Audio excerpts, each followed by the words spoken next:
SB Twizz, the hood blogger. Y'all know how I carry it. Shout out to everybody that been rocking with the content. Shout out to the new subs, man. I appreciate y'all. If this y'all first time coming across the channel, make sure y'all sub. Y'all can scroll down my feed and all of that. Y'all won't be disappointed. But I'm going to just get straight into it. So I was watching Mike Knox and Staf Bay podcast. Make sure y'all check that joint out, RTO podcast. They got a lot of dope content on their channel. They just started a few months ago, but you know they've been definitely dropping some bangers.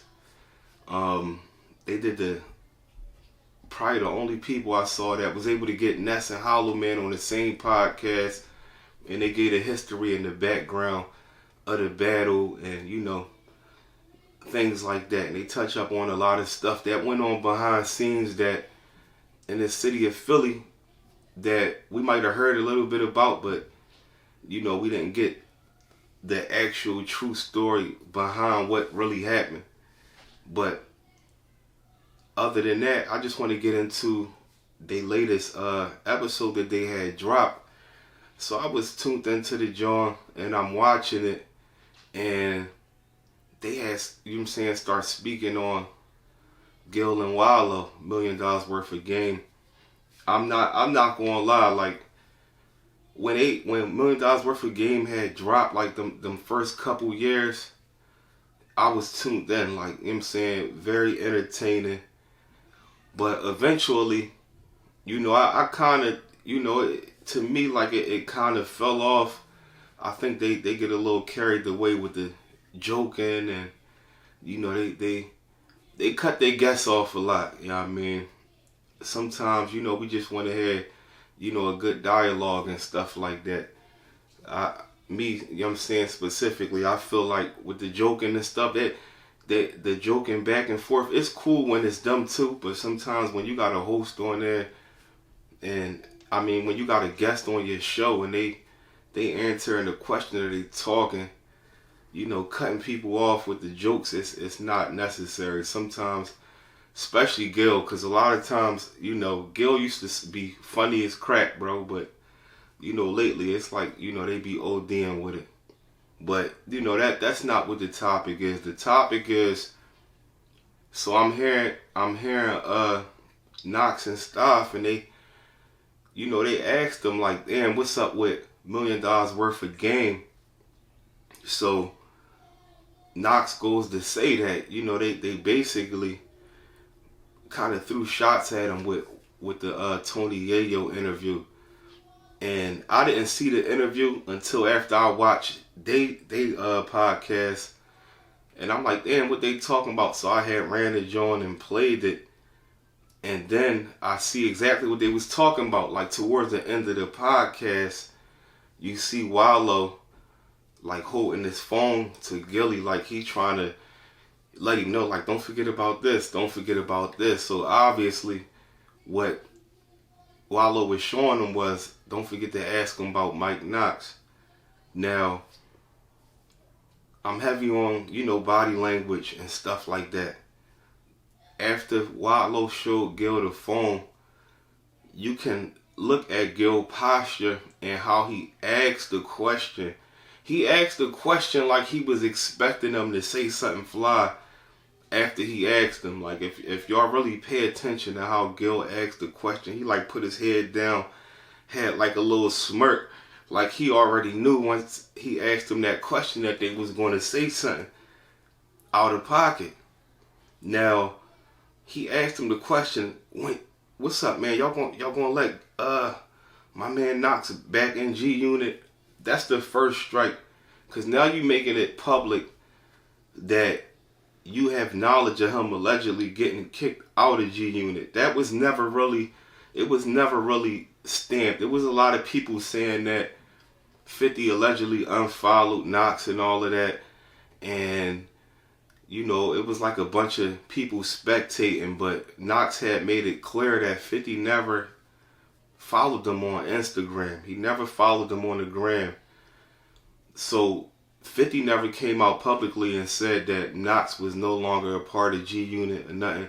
You know, people assumed that due to all the stuff that people on the internet was saying. So with Knox, with Gil saying that, he made it, you know, public that obviously, you know, he was no longer a part of G Unit. So that was the like the second strike. The first strike was his body language and him smirking, and you can tell that he was going to be already prepared for Yayo to say something crazy. Now, with that being said, Yayo answered it as respectful as he could have, because we all know Yayo is not going to show loyalty to nobody over 50.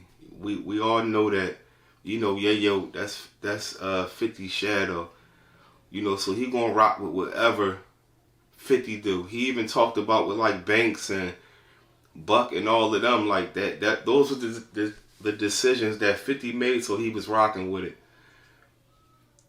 Being opposed to him speaking about like Game and you know, he'd be going that Game. He would go at you know, Ja Rule and them, but everybody else that 50 might not deal with, he pretty much keep it, you know what I'm saying, as mutual as he can. But with that being said, it was a lot of he and then ha as Yayo was giving his answer. Now my whole thing is this. Regardless it's always different from the outside looking in. A lot of people saw that video, and the people that knew Knox already knew that what Knox was known for doing. My first introduction to Knox about him publicly, and he was actually a rapper, but most of the city always knew him for the, you know, the only guy at that time that, you know, put beans on his back pockets. This was at a time when Beans was going around crushing people. You know what I'm saying? Beans wasn't nobody standing in front of those Sieg punches. So it was like big news for the city, because they like, damn, somebody knocked Beans out. So, you know, Knox's name was buzzing just alone for punching Beans out. And there was a whole big situation behind that. You know what I'm saying? You know, Knox ended up having to fight a lot of people over that night. But he stood on what he stood on. And, you know, we heard other stories of Knox pounding people out. Now, one thing I can say is, you know, Knox always been a solid individual. I never really heard nobody from the city even, you know, speak up on Knox's behalf. And one thing about Knox is Knox was always a loyal guy. And this is what I mean. I was locked up with Knox. We was over the House of Corrections. I believe it was E1. We was on E1 over the creek, right? And this was a crazy little county joint, because not only was Knox on the block, that nigga Lil was also on the block too. For those of y'all that know, you know, when Meek had the Bloodhounds and all that, that nigga Lil was over there. I think Lil had got booked out the peep. I think he had like 240s on him or something. And he ended up going upstate for that. He did some years. He probably did like between 5 to 7 years for that joint. But we was all on the block together, right? And I can say they both was solid individuals. Lil, thorough boy. Knox was thorough, but Knox came on that block standing on business.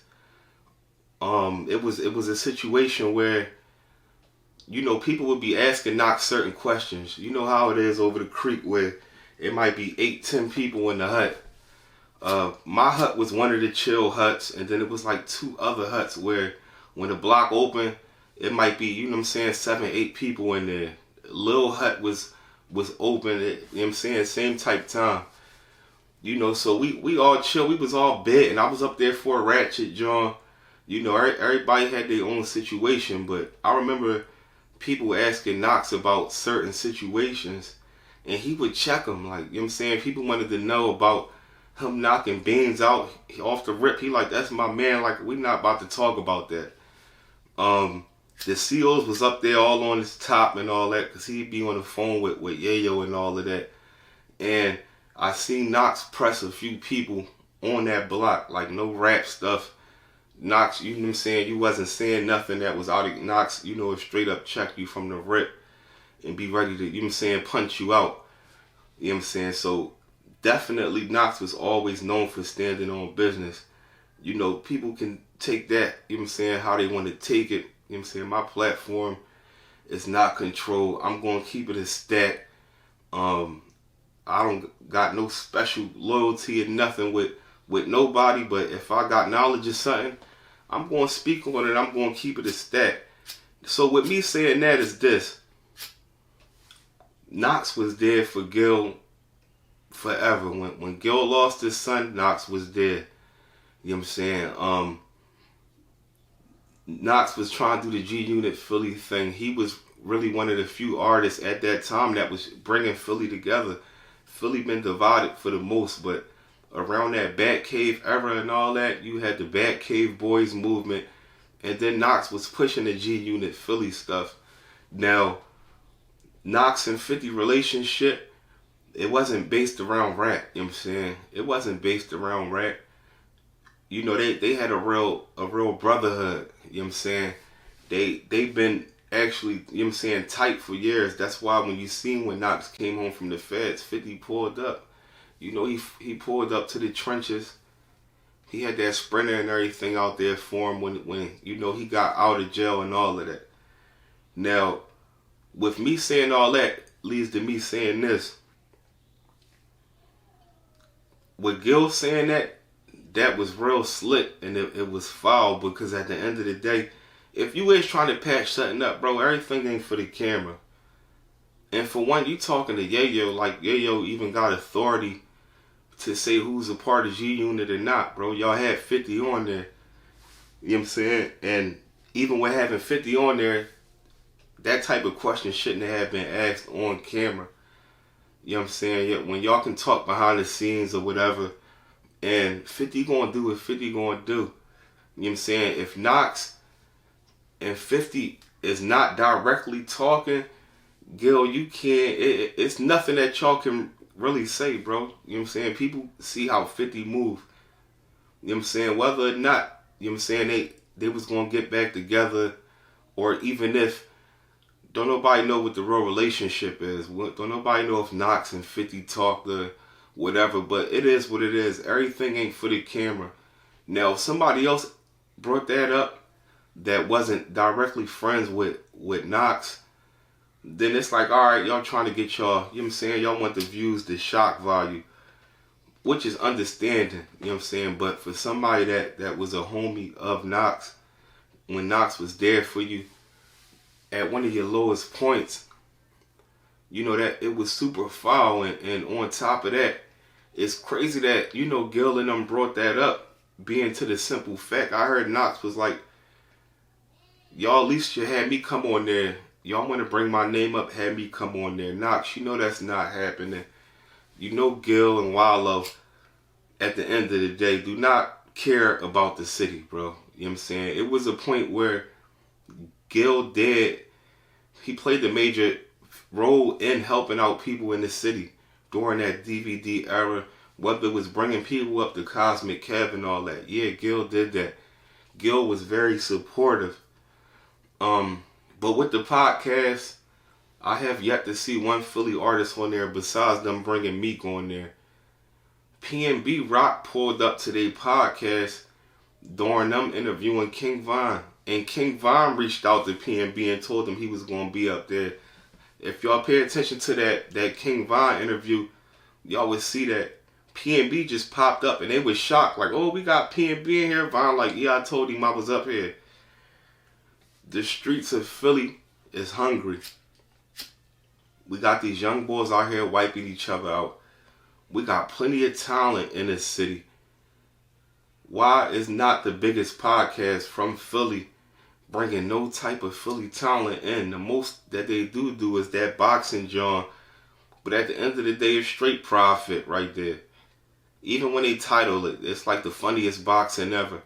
I mean, if y'all want to consider that shedding light, then that's one thing right there. But I feel like, the interviews will play a major role. And they're going to run their platform how they run it. But at the end of the day, it's like I have yet to even have seen the major figures on the podcast. It's getting so crazy to the point where I had did a video, right? This is my first time ever even saying this. I did a video. Excuse me. I did a video. And I was speaking on Wallo and Gillie, and they was talking about how the figure started and all that. Because y'all know, when they mention them stories, they always say, Wallo set the whole thing up. The idea and the reason the figures was where they was at was because of Wallo, because Gil wasn't even trying to rap. So I had did a video, and I was pretty much speaking on it. Y'all know on my channel, I saluted Gillie and Wallo, which I still do salute them from what they came from. But I had did a video, and I was speaking on, how the figures had came apart. No, actually, I'm tripping. I had did a video speaking on the passing of Lil Rucky. If y'all ain't checked that out, check that joint out. Y'all know I got the mini docs on the channel. So it was a immediate family member of Rucky's that I'm not going, put out there. They gave me the full story. They gave me everything from start to finish. Now, during that mini doc, I had spoke on, Wallo pretty much forming the figures. So I actually got into a whole back and forth with Bump from Major Figures after that joint had got dropped. We was going back and forth on the gram through the DM, and eventually, we both had got an understanding of everything. And with that being said, I had ended up getting a lot more history of what really happened with the figures. Now, when they speak about the figures and them getting formed, it's like they wiped out the true history of what happened. Yeah, Wallo came up with the idea to do it, but Wallo got locked up at the very beginning. Like the music that they was recording and all that, it wasn't hitting the streets like that. They didn't take off until Bump had got spayed. Because you might have heard them tell a story about them getting spayed in the group. They didn't include Bump in it. Bump was the original person that was like, we need to get my man over here. My man Spade. Like, he put them on Spade. After he put them on Spade, then that's when they went to, one of the harem and Spade had went off. Bump is the reason they got Bianca. Bump is the reason they got Bianca. Bump is the reason that Rucky and Chops was even a part of the figures. Rucky and Chops didn't even rap. Bump was ghostwriting for Rucky and Chops. He ghost wrote for him and kept ghostwriting for him. Then eventually, they was writing their own raps and got hot. So Bump damn near formed the whole figures. And we all know, without the whole figures, that's what had formulated the group. That's what had them taken off. So it's like they wiped the history out of the Major Figures. We don't see no Philly artists or nothing on there. And also on a podcast on Mike Knox and them, John, they spoke about, Beans pounding you out and all of that. And ain't nobody bid or nothing off of that. Not as far as the rappers. It was chitter chatter on the streets, but nobody had got involved in that situation. So I just find it crazy that they, did that on a podcast. Like, for Gil to have did that, it's crazy because Gil seemed like, I always thought that he always played mutual. He wouldn't, I didn't think that he would ever, go public with nothing like that. Now, a lot of people might just look at it as entertainment and stuff like that, but no, that's not the case when it's supposed to be a true brotherhood. And that's half the reason why the city is as messed up as it is, because how can we talk to these young boys when the older people was displaying the goofball stuff? That's why a lot of these young boys don't even be respecting the old heads no more. It's like, it's real hypocritical. It's a whole lot of hypocrisy going on. Now, I done seen Gillie and Wallo. They done brought people in there, Big U, Whack 100. They go to every coast and they show is called $1 million worth of game. And I seen a lot of people was like, damn, it was crazy what y'all said to Kodak Black. Like, that was real heavy. That was some real OG stuff. They talked about them talking to Young Thug. They talked about him talking to Young Boy. Like, they was trying to, school these guys. But what people fail to realize is, these is the niggas that already made it. These niggas already rich. Kodak Black already made it. He made it out the streets. If he want to choose to get high and crash out, that's on him. He's a grown man, bro. A grown man that made it. Young Thug, he wanted to move how he wanted to move. He was a grown man. When we make decisions, we know what the repercussions is. You can't give no type of game on a podcast, on the camera, to these young boys that's already rich, that made it out the situation they were supposed to get out of. Same thing with Dirt. If you get out that game and you get out the streets and you choose to, want to prove that you still active in the streets, bro, that's on you. The niggas that need the game is the little young niggas out here that's hungry, that's still in these streets, that's trying to find a way out. And we all know niggas you can't talk nothing with niggas if you're not helping them get out their situation. Nobody helping the niggas from Philly get out of their situation. They sit, they look, they see stuff all up and down their timeline. Gillie and Wallo ain't they ain't bring up no OT7 Kwani. We ain't see Skrilla on there. We ain't see the niggas from Philly. They gotta go to other places where you got No Jumper that's in Cali, and No Jumper, as much as people want to talk about Adam 22, bro, that nigga is bringing the whole Cali up there. We done seen this nigga get gang members famous. The Bull 4 Extra came out from a body. He's took off. Now he in a position where he don't even gotta be tripping. Crip Mac, we seen that. $1 million worth of game could do the same thing, bro. They can do the same thing. And us as the other podcasts, that's the smaller podcasts, we do all we can to connect with each other and to put them artists, on our platforms. And then there's some artists that don't even be wanting to get on our joints because they feel like they up here. And they be like, well, you only got 20,000 subs. But then the bigger platforms that they could go to, which is Gil and them, they not even getting offered the opportunity to get on them joints. So it's just a whole lot of craziness going on, bro. But at the end of the day, Gil and Wallo, y'all wrong for that, bro. Y'all wrong for that. Especially you, Wallo. Because for you to always, act like you trying to do peace and this and that. You know that wasn't appropriate. And even if y'all wasn't expecting it to come out the way that it did, because Wallo was claiming that Yayo was talking completely different because they was talking about Knox before the podcast, but they wasn't expecting him to answer how they answered it. Y'all could have edited that clip out, bro. Y'all could have edited that clip out. For y'all to be old heads from this city, to play with y'all, well, mainly Gil, to play with your homie like that, because Wallo was locked up, so, Wallo definitely don't care about nobody. So, but, it is what it is, bro. I just had to, do a clip on it because I saw that, John. I'm like, damn, Gil, I didn't expect that from you. Regardless if you don't bring nobody on your platform or not, that's your decision. But to see that, I'm like, damn, Gil, I didn't know you was moving like that, bro. But, it is what it is, man. This SV Twizz, the Hood Blogger. Let me know what y'all think, man. I know it's going to be people that disagree with what I'm even saying, but, I really don't care. But, it is what it is. SV Twizz, the Hood Blogger.